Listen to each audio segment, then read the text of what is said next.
इसके बाद पदार्थ के कणों से संबंधित एक घटना है विसरण। विसरण क्या होता है? दो विभिन्न पदार्थों के कणों का स्वतः मिलना ही विसरण कहलाता है। जैसे कि उदाहरण है, जो अगरबत्ती होती है, अगरबत्ती को जो अपन जलाते हैं और किसी एक स्थान पर लगा देते हैं तो उसकी जो खुशबू है उसके चारों ओर फैल जाती है, तो ये विसरण के द्वारा ही होता है। तो जो विसरण, जो अगरबत्ती के जो कण हैं वो वायु में मिल करके एक स्थान से दूसरे स्थान पर चले जाते हैं, जिससे अगरबत्ती की खुशबू अपन के चारों ओर सुगंधित होती है। इसके बाद है पदार्थ की अवस्थाएं। पदार्थ 3 अवस्थाओं के रूप में पाया जाता है। जो मेनली है, जो मुख्य अवस्थाएं हैं, पदार्थ की 3 अवस्थाएं होती है।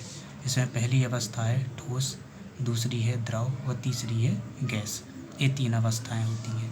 परंतु अब वैज्ञानिक हैं पदार्थ की 5 अवस्थाओं की चर्चा कर रहे हैं। मतलब जो वैज्ञानिक हैं अब पदार्थ की 5 अवस्थाएं बताई हैं उन्होंने। इसमें जो चौथी अवस्था है वो है बोस आइंस्टाइन कंडेंसेट, और जो 5वीं अवस्था है इसमें प्लाज्मा अवस्था है। अपन प्लाज्मा अवस्था के बारे में जानकारी प्राप्त करेंगे।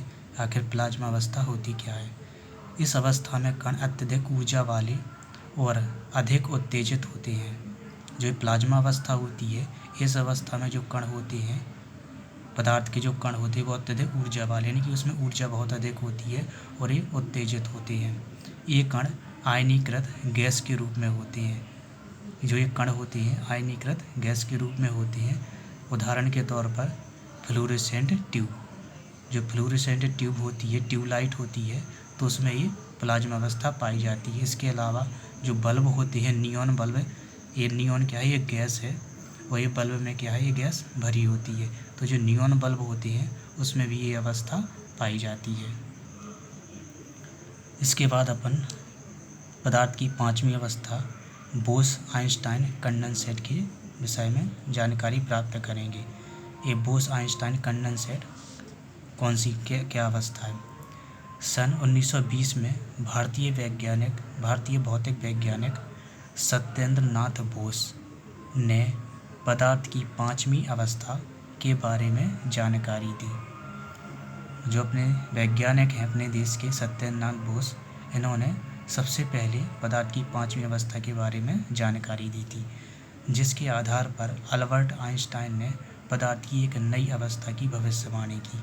इसी के आधार पर उसके बाद में अल्बर्ट आइंस्टाइन ने पदार्थ की एक नई अवस्था की भविष्यवाणी की, जिसे संयुक्त रूप से दोनों का नाम मिला करके बोस आइंस्टाइन कंडेंसेट, या शॉर्ट में इसको BEC कहा गया। यह अवस्था सामान्य वायु के घनत्व के 1,00,000वें भाग जितने कम घनत्व वाली गैस को बहुत ही कम तापमान पर ठंडा करने से प्राप्त होती है।